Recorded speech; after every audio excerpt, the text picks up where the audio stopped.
നന്മ communication, branded smart phone, land phone, laptop, ടിവികൾ, വമ്പിച്ച ലോൺ മേളയും സമ്മാനങ്ങളും എക്സ്ചേഞ്ച് ഓഫറുകളും. നന്മ കമ്മ്യൂണിക്കേഷൻ, ശ്രീകാലേശ്വരിക്ക് മുൻവശവും വടക്കേനടയിലും. ഡിസ്നി ഹോം അപ്ലയൻസസിൽ നിന്ന് TV, washing machine, dryer, water ഹീറ്ററുകൾ എന്നിവ വൻ വിലക്കുറവിലും ആകർഷകമായ എക്സ്ചേഞ്ച് ഓഫറിലും സ്വന്തമാക്കൂ. ഒപ്പം 0 ഡൗൺ പേയ്മെന്റ് ഫിനാൻസ് സൗകര്യവും.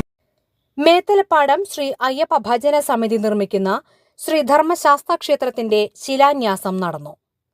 ക്ഷേത്രമാചാര്യൻ ബ്രഹ്മശ്രീ നാരായണൻകുട്ടി ശാന്തിയുടെ മുഖ്യ കാർമ്മികത്വത്തിൽ ശബരിമല മുൻ മേൽശാന്തി ബ്രഹ്മശ്രീ സുധീർ നമ്പൂതിരി ശിലാന്യാസ കർമ്മം നിർവഹിച്ചു. തുടർന്ന് നടന്ന ചടങ്ങ് മന്ത്രി OJ ജനീഷ് ഉദ്ഘാടനം ചെയ്തു. ഭജന സമിതി പ്രസിഡന്റ് സുധി തേവലിൽ അധ്യക്ഷത വഹിച്ചു. CO ലക്ഷ്മി നാരായണൻ മാസ്റ്റർ ആമുഖ പ്രഭാഷണം നടത്തി. വ്യാസൻ മണ്ണാർക്കാട് അനുഗ്രഹ പ്രഭാഷണം നടത്തി. തുടർന്ന് ക്ഷേത്ര നിർമ്മാണ നിധി സമർപ്പണം നടന്നു. Kalyan K Methala, Madhu Devadas Achari, PK Rajeev, S Kiran, Sreekumar, Prajeesh Chelliyil, PA Vijesh, Shaina Pradeep, Sindhu Roy, Lijeesh Anakkathil, Ashok Kumar എന്നിവർ സംസാരിച്ചു. ഞാൻ സുദീർഘമായ പ്രസംഗത്തിലേക്ക് കടക്കുന്നില്ല. ഒന്ന് രണ്ട് കാരണങ്ങളുണ്ട്. ഒന്ന് കടുത്ത ചുമയാണ്, കുറച്ച് സമയം സംസാരിക്കാൻ പറ്റും. രണ്ട്, ഒരു ക്ഷേത്ര ശിലാന്യാസത്തെ സംബന്ധിച്ച് ആധികാരികമായി പ്രസംഗിക്കാൻ ആത്മീയ രംഗത്ത് അത്ര പ്രഭാഷണം നടത്തിയുള്ള പരിചയം സത്യത്തിൽ എനിക്കില്ല. മൈക്കിന് മുമ്പിൽ 11 ചില ഘട്ടങ്ങൾ ഇതൊക്കെ തന്നെയാണ്.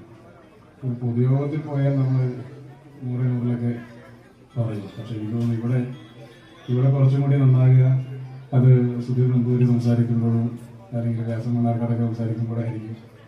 അത്തരം കാര്യങ്ങളെ സംബന്ധിച്ച് കുറെ കൂടെയൊക്കെ നന്നാവും. ഞാനതുകൊണ്ട് അങ്ങനെ ഒരു പ്രസംഗത്തിലേക്ക് കടക്കുന്നില്ല. ഇവിടെ നേരത്തെ ആമുഖമായി സംസാരിച്ചവരെ സൂചിപ്പിച്ചു. ഭജനസമിതിയുടെ നേതൃത്വത്തിൽ ഇത്തരത്തിൽ ക്ഷേത്ര രൂപീകരണത്തിലേക്ക് കടക്കുന്ന സാഹചര്യത്തെ സംബന്ധിച്ചൊക്കെ പറഞ്ഞു. ആ ക്ഷേത്ര രൂപീകരണത്തിലേക്ക് നേതൃത്വം കൊടുക്കുന്ന എല്ലാവരെയും ഞാൻ എൻ്റെ ആശംസകൾ അറിയിക്കുകയാണ്. അതോടൊപ്പം തന്നെ ഇവിടുത്തെ വിശ്വാസി സമൂഹത്തിനുള്ള ആശംസകളും അറിയിക്കുകയാണ്. ക്ഷേത്രങ്ങളെ ചുറ്റിപ്പറ്റി ഉള്ള നമ്മുടെ വിശ്വാസങ്ങളും ആചാരങ്ങളും എല്ലാം തന്നെ ഒരു കാലത്തിൻ്റെയൊക്കെ വളരെ കൃത്യമായ സംസ്കാരത്തെയും ആചാരത്തെയൊക്കെ ഇങ്ങനെ പ്രതിഫലിപ്പിക്കുന്നത് എന്ന് തന്നെയാണ്. വിശ്വാസം എപ്പോഴും മനുഷ്യനെ നല്ലതിലേക്ക് നയിക്കുക. പലപ്പോഴും വിശ്വാസത്തിൻ്റെ പേരിൽ നടക്കുന്ന പല കാര്യങ്ങളും അത്രത്തോളം പൂഷ്ണമല്ല എങ്കിൽ കൂടി അത് തെറ്റിദ്ധരിക്കപ്പെട്ടു പോകുന്ന ഒരു ചില സമീപനമാണ്. പൊതുവെ ഒരാളെ ദൈവവിശ്വാസിയായി എന്നുള്ളത് കൊണ്ട് അല്ലെങ്കിൽ ദൈവഭയത്തോടു കൂടി ജീവിക്കുക എന്ന് പറഞ്ഞാൽ അയാളുടെ മനസ്സിനകത്തൊരു നന്മയുണ്ടാകും.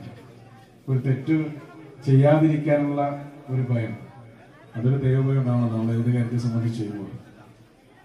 അപ്പം അങ്ങനെ നമ്മൾ നോക്കുമ്പോൾ വിശ്വാസം വെച്ചു പുലർത്തുന്നത്, നമ്മുടെ വിശ്വാസത്തിൽ അടിയുറച്ച് നിൽക്കുന്നത്, അത്തരത്തിലുള്ള ക്രമങ്ങളുമായി ജീവിതം മുന്നോട്ട് കൊണ്ടുപോകുന്നതൊക്കെ തന്നെ സമൂഹത്തിന് ഗുണകരമായ കാര്യമാണ്.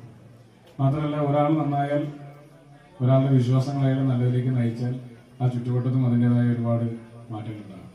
അപ്പോൾ ഞാൻ ഈ ഇലക്ഷൻ്റെ സമയത്തൊക്കെ ഇങ്ങനെ ഏറ്റവും വലിയ പ്രത്യേകതയാണ്.